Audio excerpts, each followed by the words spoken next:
Yeah, if you live in these areas of the United States, you may be at a greater risk of Parkinson's. I'm talking about the Parkinson's belt or region, and I'm going to tell you exactly where those areas are and what you can do to protect yourself. So, let's talk about what is Parkinson's. It is a brain disorder. We have these cells in the brain that create a chemical called dopamine, and dopamine not only makes us feel kind of happy and light, and when you hear about you get a little bit of hit of dopamine when you're scrolling on videos or when you win a prize or someone that you like texts you, you get that little hit of dopamine, that little feel good neurotransmitter. Well, people that actually have lower amounts of dopamine because these cells die off or are damaged through this condition called Parkinson's, well, they start to have problems. So without dopamine, you have tremors and shaking because dopamine helps control muscle movements, right? Smooth, coordinated movements, your balance, your posture. All of this without dopamine gets worse and is affected. I think of Michael J. Fox, right? When he was young, remember Back to the Future? Or, he was on that TV show in the 80s. I'm forgetting the name of it right now. Family Ties. Wasn't it Family Ties? I don't know. I could be wrong. Has Parkinson's. So a lot of people, they don't start getting the symptoms until after the age of 60. I think with Michael J. Fox, it started way before that. And in modern times, we're seeing a lot of younger people. And when I say younger, I mean 40s and up. I mean, really, start manifesting these problems, these Parkinsonian-like syndromes. And we don't know the exact cause why, right? Why with other symptoms, we'll talk about stiffness in the face and muscle movements, shaking, tremors. The speech is slower. They don't smile or blink as much as before. Their sleep is disturbed, and they have trouble walking on their own without assistance as the disease gets worse and worse. So we don't know what the cause is. Is it from our pollutants in the environment, pesticides in the environment, and on our food in this country? Is it from medications, drugs, vaccinations? I mean, why this explosion in the rates of Parkinson's that we've seen now, especially with younger people? Like, that is really my concern.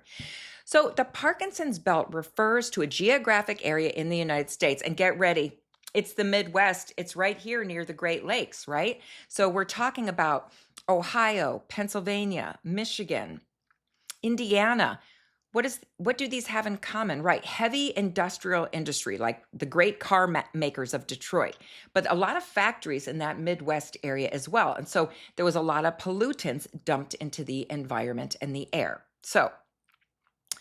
But get this, other parts of the United States as well have shown higher incidences of Parkinson's. We have Southern California, Southeastern Texas, Central Pennsylvania, and Southeast Florida. Studies suggest these rates can even be 50% higher, possibly due to the toxins like heavy metals, solvents, herbicides. So, you've seen people spraying that Roundup. It is not okay. Not okay. I don't want it anywhere near my house. Yeah. So these are herbicides. These can damage brain cells over time and over the continued exposure. So, for example, the Rust Belt, we call it, like right up in there by that Michigan and Ohio area, long industrial legacy. But California, why California and Florida? Well, think about it. Agriculture, farming, industrial farming. And what do they use? Yeah, they use agricultural pesticides and herbicides. Making sense now, right? So the concept of environment really is now highlighting, is this what's causing the increase in Parkinson's that we have not seen before? So Parkinson's, it's not fully preventable because, and I remember years ago, like 30 years ago or plus, when I entered healthcare, there was plenty of people with Parkinson's that we were treating. So it's not all about modern times. It's been with us for a while, but it's on the uptick, and it's not fully preventable because age and genetics definitely can play a factor. But what you can do to protect yourself, lifestyle choices. So regular physical activity, like something that gets your heart rate going. So traditional aerobic exercise, walking, swimming, bike riding for at least What, 150 minutes for the entire week? Yeah, you can divide it up however you want. Studies have shown this is linked to lower odds of developing the disease because it supports brain health and reduces inflammation. So, yeah, more anti-inflammatory things. So, a diet rich in fruits, vegetables, antioxidants, lean proteins, beans, legumes. It's basically the Mediterranean diet, right? Yeah. So, all those nutrients protect brain cells. And plus, I love healthy oils like your olive oil, your flaxseed oil, fish oils, things like that.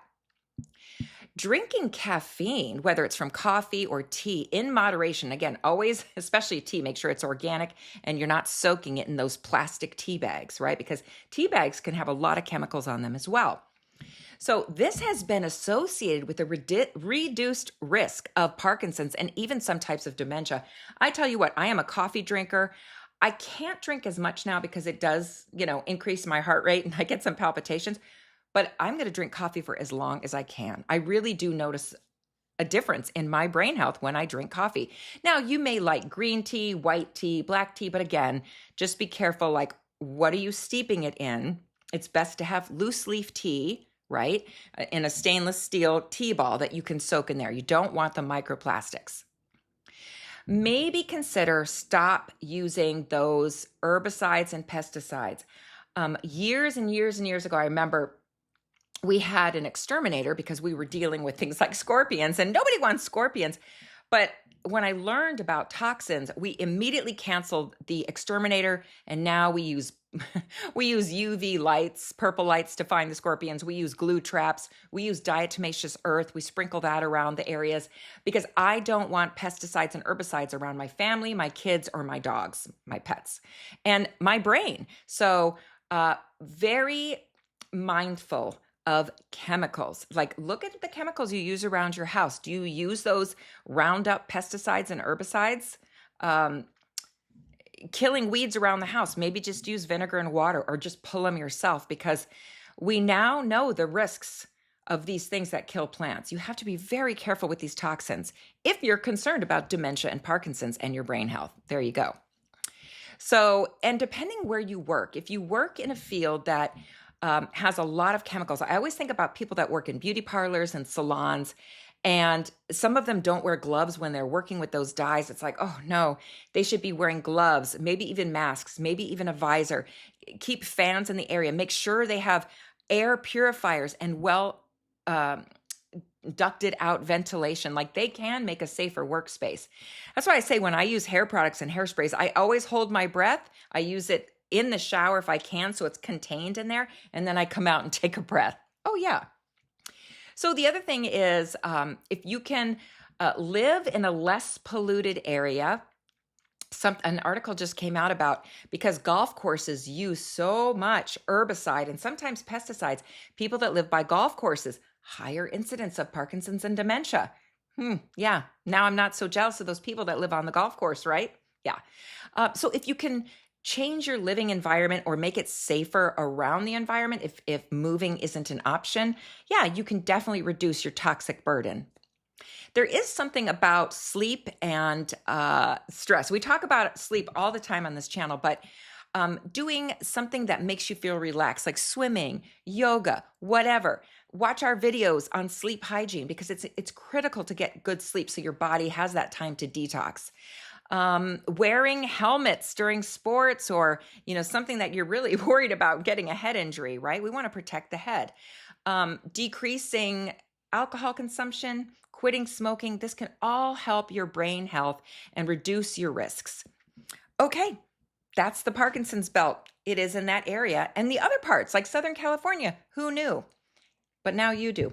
Thanks for being here on Vitalize Health Partners. If you want more information, you can even see our website, vitalizehealthpartners.com.